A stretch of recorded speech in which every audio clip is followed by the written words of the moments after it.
Manx Radio Podcasts, powered by Shaw. Hello and welcome to the Women Today podcast, a selection of our best bits from the past 5 days. And this week we launched something new, the Women Today serial None Shall Sing by Zeba Clark. And if you'd like to listen to the whole of the play, in fact our first ever play, from start to finish, you can also download the special podcast from wherever you got this one.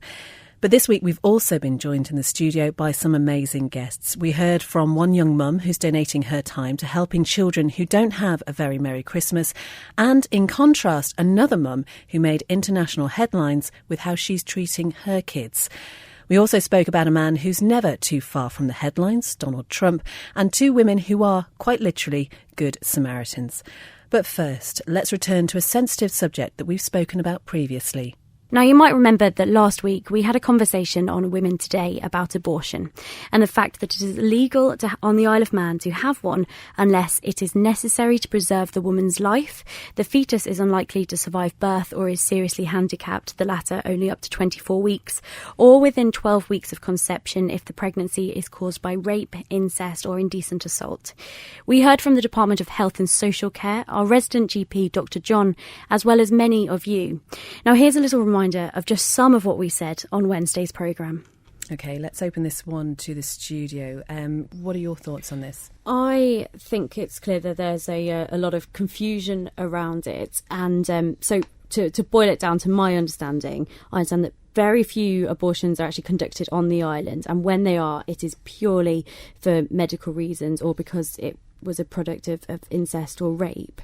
Therefore, nearly all abortions are conducted off-island, and social abortion, so basically that unwanted pregnancy that we're talking about, is still illegal here. Now, I am incredibly pro-choice. I believe that a woman has the right to choose what happens to her body, but I also do appreciate that there has to be, constraints about time limits and that sort of thing on it as well.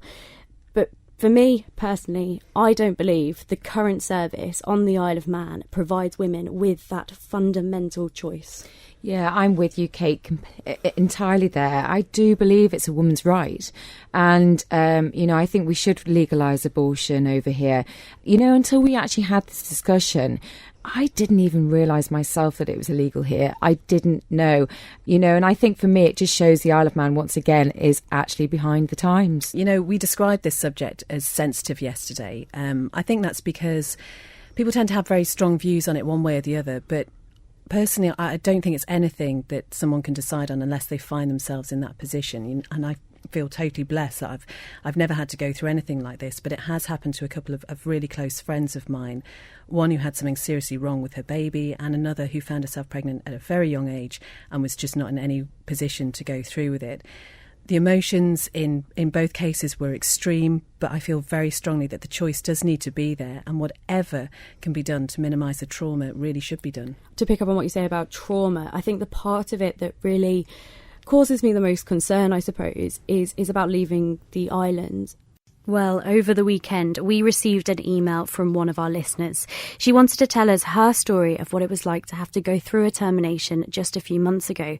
And, as we just heard, to make that trip to the UK where she could have it done legally. Beth has a story for us.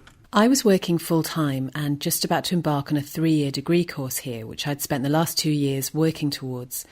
When I'd made my decision without much hesitation, I found myself researching local charities that could offer any kind of support or a point of contact with someone who could give me advice here other than a doctor. But this support was not found anywhere. In the sheer panic of realising that this would not be an easy arrangement, I rushed into booking everything to make sure it could be done, and of course I then found myself getting into debt in order to fund the transport, accommodation and payment for this private procedure. As we know, the sooner you want to book transport, the more expensive it is, and teamed with the torture of waiting for an abortion, knowing the development of the fetus is progressing inside you makes money almost irrelevant. Since the procedure, what I've regretted the most is how I felt I had to rush into making that choice, even though given more time or reassurance that I would have probably made the same choice. This was followed then by the embarrassment of telling my employer why I needed 2 days off during the week, because at this point I couldn't afford to take any more days off work, and asking my boyfriend to lie about why he needed 2 days off work, potentially compromising his job. The airport was, ironically, full of people I knew, some from school, family, friends, and people all excited to be travelling across. Then came the questions, are you going anywhere nice? We had to lie again and say, shopping or just to go away for a few days. Having a good sense of humour, we laughed at the time, but the fear of bumping into someone we knew well to say, you never mentioned you were going away, was there even up until we arrived in Manchester. The procedure was what it is, painful, embarrassing and emotional, but also dignified and supportive. The strangest part being the moment when I was pulled out of a room full of women and girls to pay for the abortion on a chip and pin machine, making this very difficult experience all the more bewildering. The woman gave me the bill and was very sympathetic and apologetic about having to do it, stating that I should send the bill to the Isle of Man government. We laughed. I was sent home to the crisp white sheets and towels of a Travelodge hotel room to wait for my impending miscarriage, thinking how embarrassed I would be to make a mess or, God forbid, have to tell the staff why it looked like somebody had been murdered in the room. Among the pain, I managed to make myself what can only be described as a raft, made of clothes and the purple hotel bed runner on top of the bed to prevent any spillage. This went alongside agonising checks throughout the night. All the time I longed for the comfort of my bed at home and being able to relax and process what was a traumatic time. I was told I wasn't allowed to travel until 24 hours after the miscarriage, which meant the plane was the last flight of the night. At the airport, I felt fine. I was relieved that the horror was over and looking forward to being home where I could continue to recover. The plane took off and I began to feel immense abdominal pain, doubled over and crying amongst a plane full of people who some we probably knew. When we arrived at Ronaldsway, I literally crawled off the plane and then ran to the toilets to be sick. I was so ill that instead of getting a taxi home, I had to call my dad to save the embarrassment of lying to another person. When I got home, I rang the nurse at the clinic who told me that the high altitude was probably to blame for the agony, and I then had to face the reality of going to work the next day as I could no longer afford more time off. Since the procedure 3 months ago, I have healed emotionally and physically, but am still left with the shame and secrecy associated with abortion here. The point of this story is that for me, a strong, educated woman with little doubt about my choice, an early-stage pregnancy, a strong network of friends, family and employers who have supported me, this experience was still horrific. Having spent time across, I was able to manage the stress and organisation of my transport, find the hotel and the clinic. But imagine having little to no experience of being in England, left alone there with overwhelming fears and the stress of the procedure.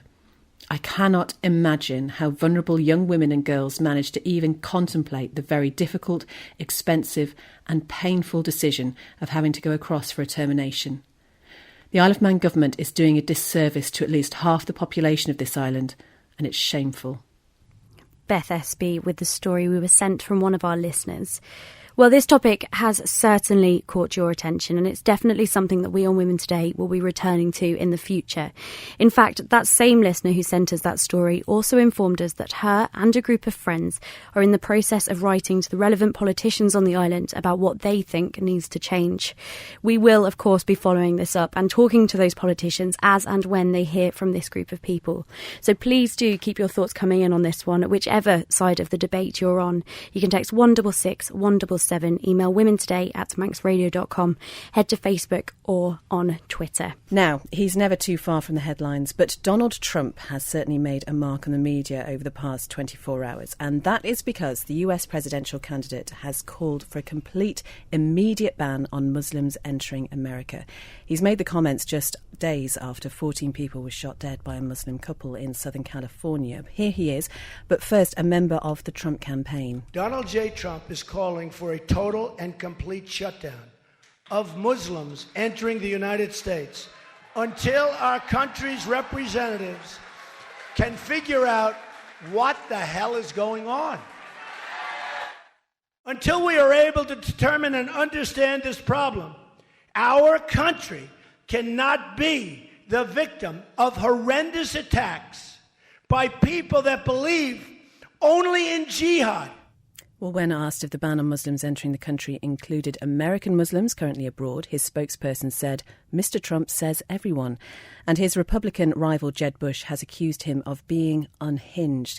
The Council on American Islamic Relations says the tycoon's remarks are just shameful. This is outrageous. coming from someone who wants to assume the highest office in the land. It is reckless and simply un-American.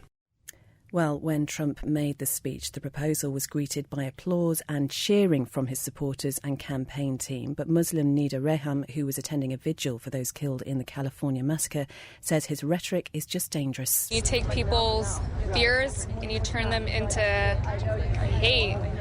People act out and lash out, and it makes me very afraid.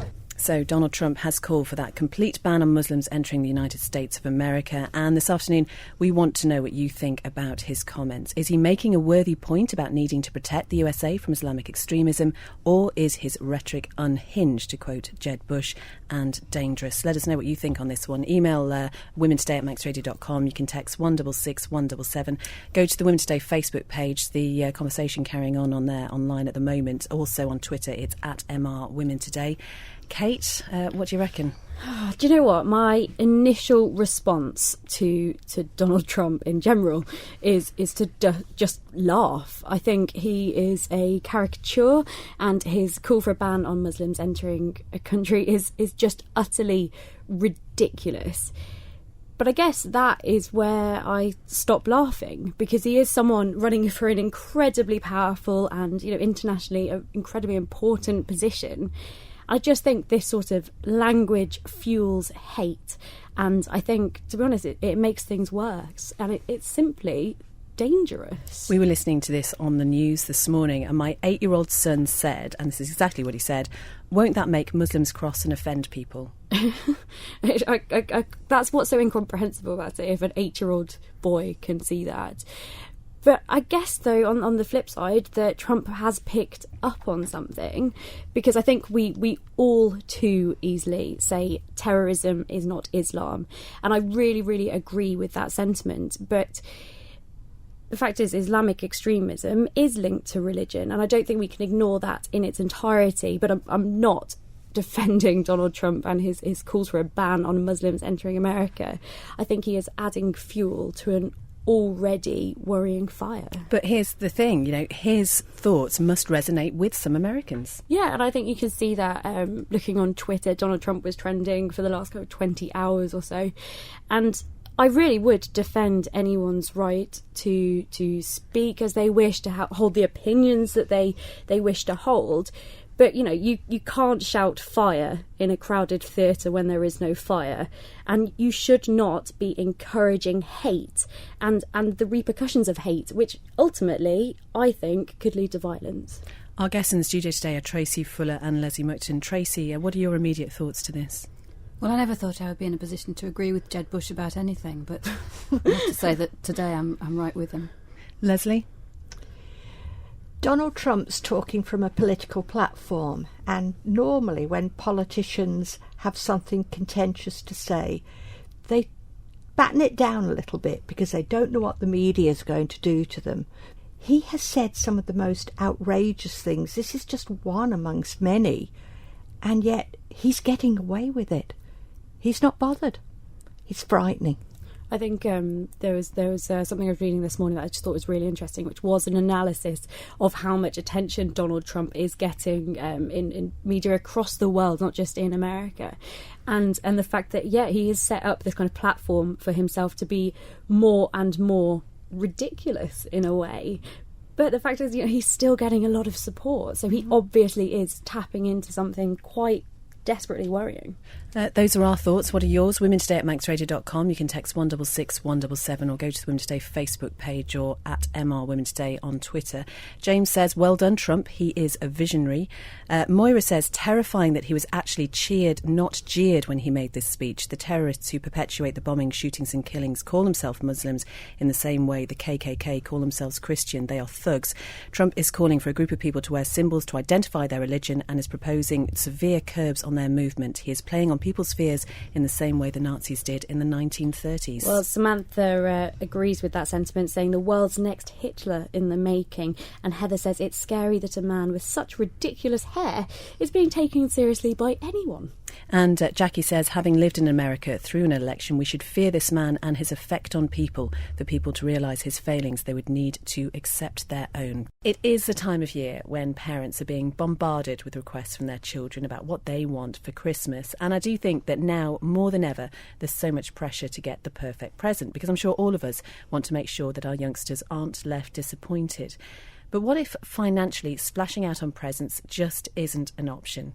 Well, our guest today is a young mother who's given this a lot of thought and wants to make sure that families who might not be on the radar but who are struggling don't miss out. Rachel Corlett, thank you so much for being here. What got you thinking about these particular families, first of all? I think it came from sat watching my little girl watch telly last Christmas, and she was reeling off all these different Christmas things she wanted. She was almost 3. Ben and Holly, Peppa Pig, all the Disney things that cost a fortune, as all of us know. And I sort of looked at her and thought, there must be children on the Isle of Man that, as much as their parents work all year, to try and help them, they just wouldn't afford to be able to give them the Christmas that they deserved. So I thought I'd do something about it. And what did you do about it? First thing I did was ring my mum, and mum knows absolutely nothing about Facebook. And I said to her, I want to set up a Facebook page to help children that don't get what they deserve this Christmas. What do you think of the idea? And she said, she thought it was a really good idea, and that I should just give it a whirl and see what happened. So I created the page, invited everybody to like it, and it really spiralled from there. And the page is called Put a Smile on a Child's Face This Christmas. Yes. Doesn't quite roll off the tongue, but I'm sure it will do by the end of the show. And so this is not just for children who are particularly deserving in any one particular area. It is looking at the overall picture of their family life. Exactly, yeah. So the Isle of Man's great for charities for children on the spectrum already. There's lots of families under the care of social services and all the different areas on the Isle of Man, but there's nowhere in particular just for people that are struggling, whether it be because they work all year, they're a single parent family, all these different reasons. Last year, for example, it ranged from a girl that had a heart condition, so her mum couldn't work because she was in Alder Hey all the time, to a woman who worked full-time, 2 jobs, 3 kids, and still couldn't afford Christmas. There's a huge spectrum in between. Well, we're going to be talking more about how the charity actually works and what exactly you do a little bit later. But, Rachel, you've had a pretty difficult year this year yourself, and I guess have seen that side of the struggle. Yeah, definitely. I work myself. I'm a young mum, like you said, so I've got nursery fees like hundreds of the other mums out there, and the bills do sometimes get on top of you a little bit. And I'm not with Ava's father, so that obviously made an extra stress for me. And she's at that age this year now where she's saying, Mummy, I want this, I want that, and where's the limit there? It's difficult. And in terms of children's awareness, Ava was only, 3, just coming up to 3 last year. Yeah. And, you're bombarded, as I say, with those adverts. And the expectations of children, naturally, I guess, are really high. Yeah, huge. And she's in nursery full-time, so all of her friends, they're all talking about different things. Ava's Frozen obsessed. Everything's Elsa, and obviously Disney's not cheap. So, even the Elsa dolls and things, it all adds up massively. It can be really hard. And you say that there were times over the past year when you didn't know if you could afford to put fuel in the car, for example. Yeah. How does it feel to be in that position? It's hard. There's so many times I've driven to work in the mornings and thought, I'm not surprised there's so many mums that stay at home until their children are in school, because it's so expensive. Don't get me wrong, her care is fantastic, but it's expensive. And there have been days where it's been, okay, fuel in the car or, electric on the key, one or the other. So I'm, experienced this firsthand, and that's probably one of the reasons I designed this in the first place. There will be some people who say children just need to accept that sometimes you can't afford everything. What is the difference between making sure that kids don't miss out but also making sure they're not spoiled? It's a really good question, and I fight this a lot with some of my friends who spoil their children rotten.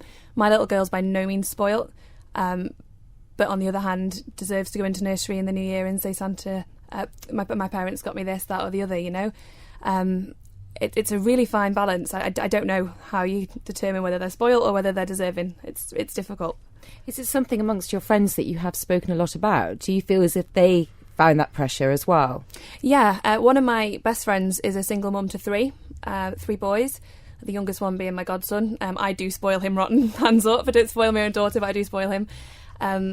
She struggles hugely at Christmas, so she is fully in support of the charity. Okay, I've got to pick you up on that. Why do you spoil your godson, but you don't spoil your own daughter? He's got 2 brothers, so, she's got to split everything 3 ways for her kids. I shouldn't spoil him, but yeah, I do. Ava's not. She's not spoiled at all, but if I get the opportunity to spoil Carl, I will do.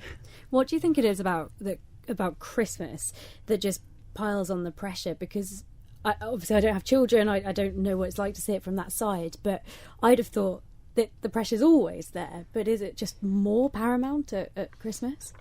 Honestly, I'm on Facebook a lot. I genuinely think it's social media. You go on Facebook on Christmas Eve and all you'll see is, look at all the presents my children have, and there's piles and piles high. Ava's got a sack full of presents that she'll be given on Christmas Day, and they're by no means the stories high that the rest of them are. And it's not just social media. Before we really got into it, would you not agree it's adverts? Because at this time of year, the TV, kids are watching so much TV that the adverts are constantly on about what the presents are to buy for your toddlers, teenagers even. Yeah, and there's things, I remember Ava last year, there's little robot dogs and things. She didn't even know what it was, but because they put so many flashy lights and exciting, stories with it, she goes, "Mummy, I want one of those." And you think, turn these off. Just put normal telly on, turn these off. Well, Rachel, thank you so much for being with us. We will be finding out more about the charity later. But just speaking of Christmas presents, you've got rather an expensive hobby. Are you looking for anything particular this year? If my father's listening, then a new clutch for the M3 would be fantastic. What do you do? Rally driving? It's more hill climbs, yeah. We've got a BMW M3. Bit of a petrol head. I do enjoy it. And me and my father are actually competing against each other in April just gone. He beat me by a second on the first hill, which I will never let him forget. But if he's listening, a new paddle clutch would be fantastic. Women Today, brought to you by citywing.com for your next flight away. And we have more on the Christmas story that's been making headlines here on Manx Radio and also in the international press, because a local mum has come under quite a lot of criticism over the past 24 hours for a photograph of her Christmas tree. Now, why? Well, it's because Emma Tapping's picture shows a mammoth pile of presents, approximately 85 for each of her family members, including the 3 children, and it's been reported she spends around £1,500 on presents. Social media has rather taken to the story, with people calling her a benefit scrounger and criticising her for spoiling her children when there are others who go without. Well, Emma's been telling Kate more about the reaction she's had, her appearance on live television, and how the image made the headlines in the first place. I put my tree up on the 30th of November and put a picture of a few decorations that me and my daughter had made on Instagram. I'm not Insta famous. I've got like 250 followers, or I did, and one picture of the tree, and the picture of the tree was a screenshot captioned by a lady and blasted all over Facebook. The first thing I knew about it was a family member messaged me and said, "Emma, isn't this your tree?" I clicked on the post and it had 27,000 shares, so it literally had gone viral. I contacted this morning to basically put my side across, as that it's being judged that I'm a bragging mother that's got loads of money, that's gone out and spoilt my kids and this, that and the other. So I went on to say that, no, I'm not rich. I do savvy shop as best as I can to get them the bits for Christmas and stuff. And then now, obviously, the papers have got hold of it. They've took pictures of me from my Facebook, even my old Christmas tree from 2012. They've took that as well. And basically, it's being perceived that I've done this when this was done without my knowledge. I think the thing that's really caught people's attention is just the vast number of presents in that picture, though. Yeah, I think that's caused a bit of mass panic for people that have gone, "Oh my God, I haven't started my Christmas shopping yet," or thinking, "Oh my God, that's far too much." And everyone's entitled to their own opinion, but I'm from a huge family. My mum's one of 9, my dad's one of 4. We've always had big Christmases. We've always celebrated Christmas in a big way, and I've just carried on the tradition to my kids. I always put a picture up on my personal Facebook page that's locked just to my friends, so they don't see the big deal of it. I don't see the big deal of it. And, if that's not how you do Christmas, that's absolutely fine, but it's my money. I'm not on benefits. It's how I choose to spend my money on my kids, and that's my prerogative. You do have 3 children, 13, 9 and 16 months. And one report that I read about you said you buy on average about 85 presents for each of them. But you would defend that? Yeah, I will defend it. The girls, I do. You know what I mean? That's totally true. The girls, I will buy, you know, up to... I do write everything down, so there probably is about 85 presents for the girls. The baby, obviously not. He's got about 30 presents under the tree. There's also presents there for me because my mum gives me money and I go and buy my own stuff, so I've got something to open Christmas Day. Also my partner, and also my mum's presents are under there as well because she spends Christmas Day with us as well. Do you know what, Emma? I am just fascinated in the actual logistics of how organised you must be to have that many presents for each of your family already bought and wrapped. How do you get started? I literally start day after Boxing Day. I do the sales, I do voucher codes, I do coupons. I've done it for a couple of years that I will try every trick in the book to get a couple of pounds off here and there. It's been accused that it's all tap from a pound shop. It's not. That's not bragging, but it's not. I buy things that I think that they'll like.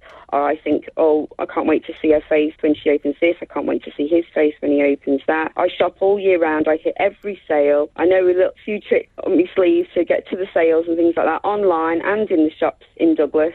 And I start wrapping in August. That must take you months then to get all the wrapping done. It does, yeah. But what I do is I wait till the kids are gone to bed. I stick my soaps on. I'll wrap a few prezzies. I'll box it up, and then I know it's all ready for Christmas. And then I haven't got the hassle of December mad shopping, thinking, oh no, I haven't got this and I haven't got that. It's all done and dusted. How do you keep the kids away from them when you start buying them straight after the Christmas the year before? I just stash them away. If I can't stash them here, I'll say to me, Mum, can I stick a couple of boxes in your loft or whatever? You know what I mean? I'm quite lucky that they won't go rooting because I've always said to them, if you look and you find it, I'm giving it away. So how do you remember whose is whose? I mean, do you put names on them as soon as they're wrapped? Yeah, I put name tags on everything, and then I write everything down that I've bought and who for, so I know exactly who's got what, how many they've got. You know, the girls do write a Christmas list. They only put about 10 things on, but I always try to make sure I get the bits that they want on their Christmas list. So I make sure I tick that off. I am quite organised. I have lists for everything. And does Father Christmas visit as well? Does he bring stockings? Father Christmas does come. He brings a little sack each for the kids with a few prezzies in and their main presents in. It's been blasted all over the internet that, some kids don't get, they get more than others and it's not fair and this, that and the other. My kids get from Father Christmas, he does his bit. He brings them a little sack with a few little bits in and their main prezzie that they've asked for from him. How do you feel when it comes to kind of November, December, when the adverts start saying this is the present you must get this year, this is the one thing every child is going to want, when you've already got so many other ones? I mean, do you just get that as well? No. I don't get that as well. I always have a rough idea, you know what I mean, sort of leading up to August, September. I have a rough idea of what they're going to want, and I'm very lucky that they've got grandparents that all chip in to their main presents. So it's not like I'm buying all this stuff and then going out and buying £600 phones or whatever. I have a rough idea of the things that they're going to want for their main presents, what Father Christmas is going to bring, but the other bits that are under the tree, they're from Mum. And I know me girls and I know me son and I know the things that they like and they don't like. So I know I can shop all year round and I know come Christmas Day they're going to love what they've got. What do you think of people like me who haven't even bought a single Christmas present yet? I think, each to their own. Everybody's different, aren't they? I am sort of militarily organised with most things, Christmas especially, but birthdays, you know what I mean, anniversaries, whatever it is. But I love a celebration as well. I think, I get excited for it. But if you haven't bought one, then, there's time. Don't worry. As you mentioned before, you have been judged by a lot of people who've seen these pictures of you and your Christmas tree. Yeah. What do you want to say to them? I think the first thing is not so much the people on the Isle of Man, because a lot of people do know me on the Isle of Man and they've stuck up for me, they've had me back because they know I live and breathe my kids, I work, I'm not claiming benefits or anything like that. I think the people that are judging have to remember there's 3 little kids involved in this. This has gone viral without our knowledge. And this is the way we spend Christmas. And if I want to spend my money on my kids, then I will do. It's up to them how they spend their Christmas.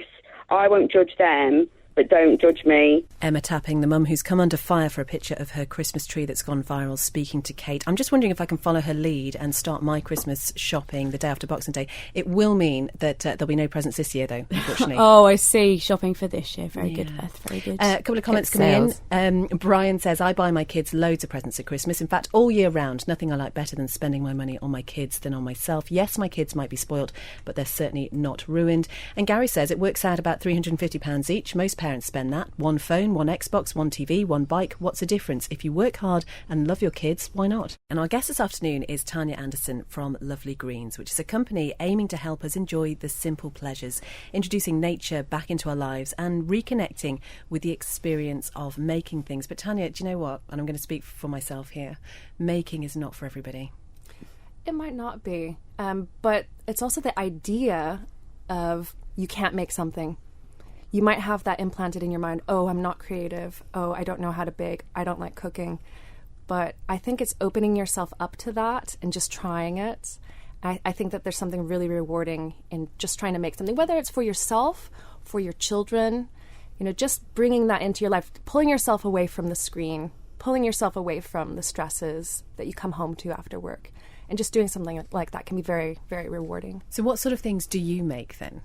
Well, there's a couple sides to my business, and one thing that I do make a lot of is handmade soap, because I sell handmade soap. And I'll tell you, every single time I make a batch of soap, I get into my zone, and it's almost like a meditation. I'm very mindful of everything that I'm doing and the process, how I set things up, how I make things. And then by the end, I feel like I've really accomplished something. And I have, because each batch is 72 bars of soap. Does your house just smell absolutely phenomenal then? It does. But you know what? I'm so used to it that, you know, I can't really smell it so much anymore. But everyone who comes to visit, or if you come for one of my soap making lessons, you walk in the door and it's like, oh, it smells so nice in here.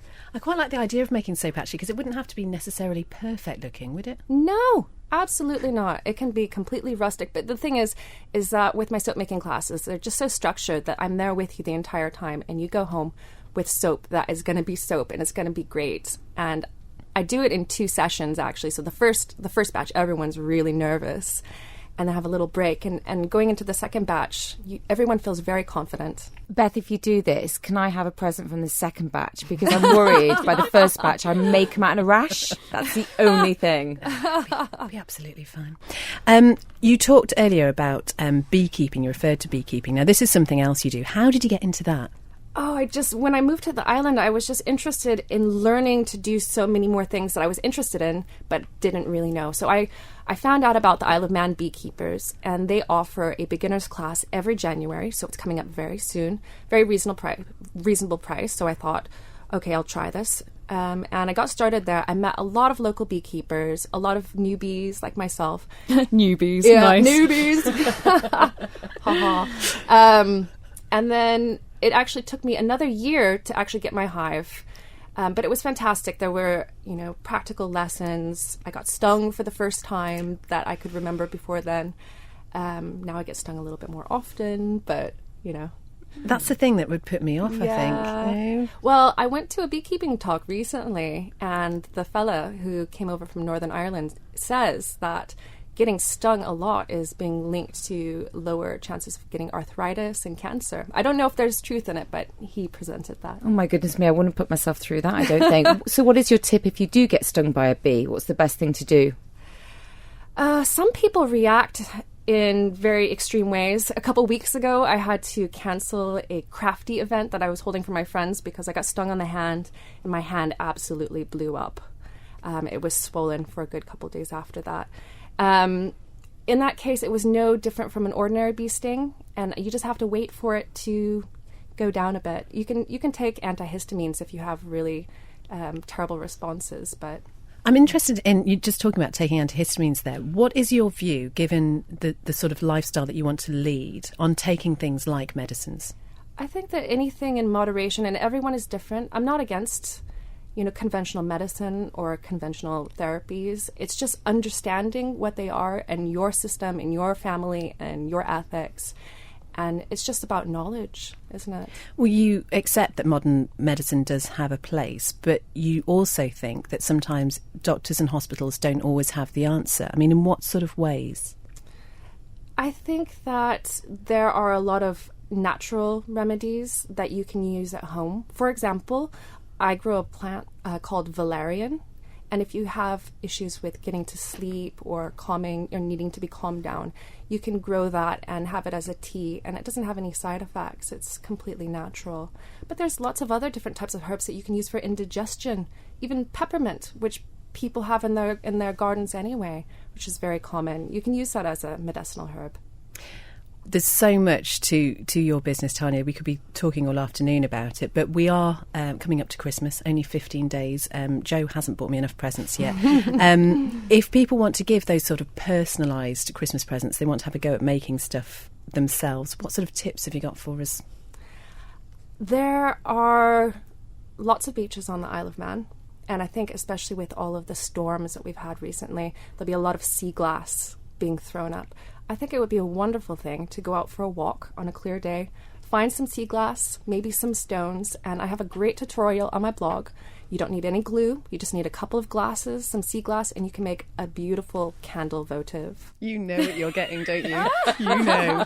Have you got any time to go for a Oh, walk? yeah, it's fine. It's all fine. But Tanya, you must be a nightmare to buy for because, you know, you make all these beautiful things for other people, presumably for your friends and family. Do you turn your nose up at a gift that isn't homemade? Absolutely not. Actually, I've had friends think that. That's just no, not at all, not at all. We heard from Emma Tapping earlier about her Christmas, and obviously she's come under for some pretty harsh criticism because of the way that she deals with present buying at Christmas. What did you make of that?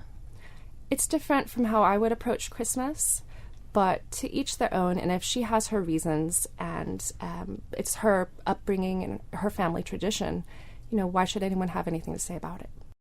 For some people, there are times in their life when they really feel that they have reached rock bottom, that there's nowhere else to turn, and the only thing they think will make things better is by ending their life.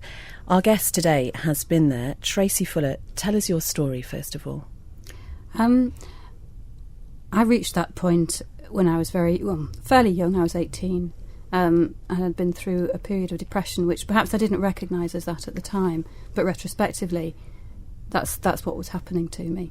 And I felt very alone with that, and it was very difficult to just get through each day. And in the end, I took an overdose of the antidepressants that had been prescribed by the doctor. Have you any idea what triggered that depression? Was it more of a chemical thing or a life event? There were quite a few different things I'd been through that I think probably just got to a critical mass, and it became more than I could cope with. And then I guess the depression was a reaction to that. You reached that point then where you thought about ending your life. You attempted to end your life. What happened then? I was living at home with my parents, and so it didn't really get very far because I was discovered and whisked off to hospital, and I wasn't terribly happy about that, but I didn't have any control over it. I think I felt I was treated a bit like a silly girl, and I had to get back from it, and I did get back from it, but there was nobody I could really tell where it had come from. There was nobody I could talk to about where it had come from. There was nobody I could share it with without being patronised, and so it was a very difficult time for me. So how did you build your life back up again then? Day by day, I think. And I was young and resilient, I guess. How does it feel looking back at that period of time now? Looking back, I think I would like to give my younger self a hug, because I can see how unsupported perhaps I was, and I didn't know where to turn or who to take it to. It was the catalyst then for you joining the Samaritans, an organisation which reaches out to people who are in similar positions. What made you decide to join them? Well, I joined Samaritans 20 years later, so it had obviously been on much of a back burn since then, but I guess I saw an advert, and I think sometimes that happens. It's just the way things come together. I saw an advert in the paper at a time when I was looking for something extra in my life to give me a sense of doing something useful, and Samaritans was there, and of course it chimed with me because of what had happened to me in the past. At that point, you were a single parent, you had a 7-year-old, you were also working full-time in the finance sector. So how did you fit that volunteering into your life? It actually worked quite well because my son went to his dad's one evening a week. I got that agreement. We set that up together. And that gave me a free evening when I knew that I could go and do the volunteering. And in actual fact, it carved out a space in the week, which was, for me, which was quite nice. But essentially, what you were doing, I guess, is giving something back and supporting people who may have travelled a similar journey to you. Yes. Well, we're also joined in the studio today by Leslie Mutton, who is the Deputy for Recruitment at Samaritans Isle of Man. Leslie, why did you join the organisation? I came from a very different place to Tracy's. I had no contact or real awareness of Samaritans before I joined. I'd been made redundant about 3 years ago, and I wasn't sure what I wanted to do, whether I wanted to go back into full-time work or to take part-time work. So I thought that what I'd do while I was thinking about this was to do some voluntary work. Now, I'm quite ashamed to admit this, but I looked at what skills that I had to see where they would best fit. And I thought, well, I like talking a lot and I like giving people advice. I think maybe Samaritans is the thing for me. And I'm so shamed now because in Samaritans I realised once I was very short way through the training that you actually don't talk a lot. You listen very, very hard. And you certainly don't give any advice. You help people find their own answers. But that really, it does go against the grain in many people, doesn't it? Because your automatic response when somebody comes to you with an issue is to tell them what you think and to maybe advise them about what they should do. Oh, absolutely. And I had to sit on my hands for a little while, but I will say the training completely cured me of that desire. People will actually come on the phone sometimes and say, I have no idea what to do. Tell me the answer. And of course you can't tell them the answer. You can only help them find their way to their answer. Now, do you know, I always thought that if you were a Samaritan, there was almost an air of secrecy about it, particularly, you know, living in a place like the Isle of Man, because confidentiality is just so key to it. But Tracy, it's okay to tell people that you're a Samaritan. It is. It used to be very secret, and I think that was because we used to operate on the Isle of Man, just taking calls from people on the island. And so it was important that the people that were volunteering were not known to... people didn't know that they were volunteers, because it might be your next door neighbour. And it might put people off calling somebody if they knew one of the volunteers. I think things have changed because we're now part of a national network, and so we take a lot of calls from the UK. A lot of local calls go to the UK. That chance of talking to somebody that you know is very, very tiny. So we're now able to be much more open about being volunteers, and I think that helps because we can then talk to others about our experiences. Has it ever happened that you've spoken to somebody who you do know? No. That is quite fortunate. And I don't know of many occasions when it has. It's very, very rare. Just thinking about the Samaritans as an organisation, because I think the idea of the Good Samaritan does have a deeply religious connotation to it. Is there any religious basis to the Samaritans organisation? None whatsoever. It was actually set up by an Anglican priest, but other than that, no. And I think it's quite a difficult thing for us to overcome sometimes, the name Samaritans, because although it's a very well-known name, it does have that religious overtone. But no, there's absolutely no religious agenda at all. And one of the key things, and we'll talk about what's needed in a volunteer a little bit more later, but one of the key things is the non-judgment aspect of the work you do. And in the same way that, you know, not giving advice to people can sometimes be a struggle. I mean, your natural instinct sometimes is to judge people on what they say and what they tell you. How do you make sure that you don't do that, that doesn't come across? I think it goes back to what Leslie was saying about the training. I see the training as a set of filters almost. Because on one hand it gives you skills and how to deal with different types of situation, but it also helps you to filter out your own opinion. It helps you to filter out that natural urge to give advice. And it makes us realise how important it is that we don't talk about ourselves. So it's everything in the training is about focusing back on the caller and giving them a clear, safe place where they can talk without fear, really. Leslie, some of the calls that you must have dealt with over the past 2.5 years, I guess some of them must be deeply distressing. How do you, as volunteers, deal with what you're listening to and what you're hearing?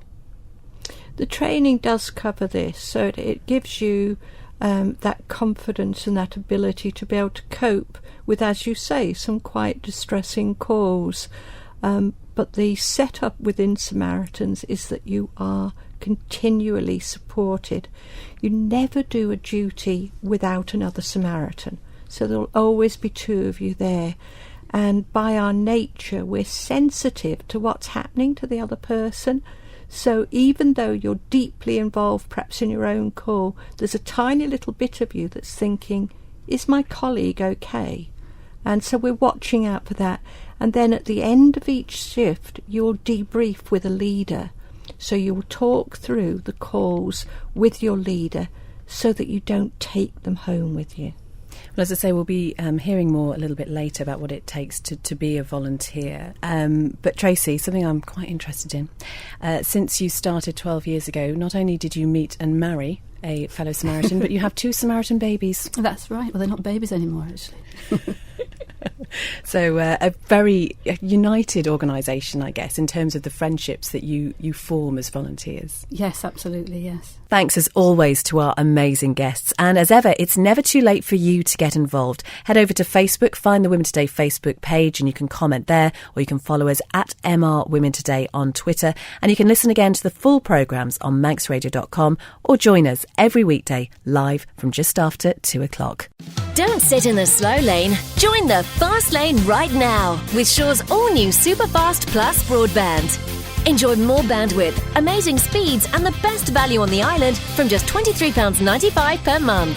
So don't be left behind. Get a piece of the high-speed action with Superfast Plus broadband from Shaw. For details, visit our stores in Douglas, Ramsey and Port Erin or click shaw.com. Love being Shaw. Terms and conditions apply.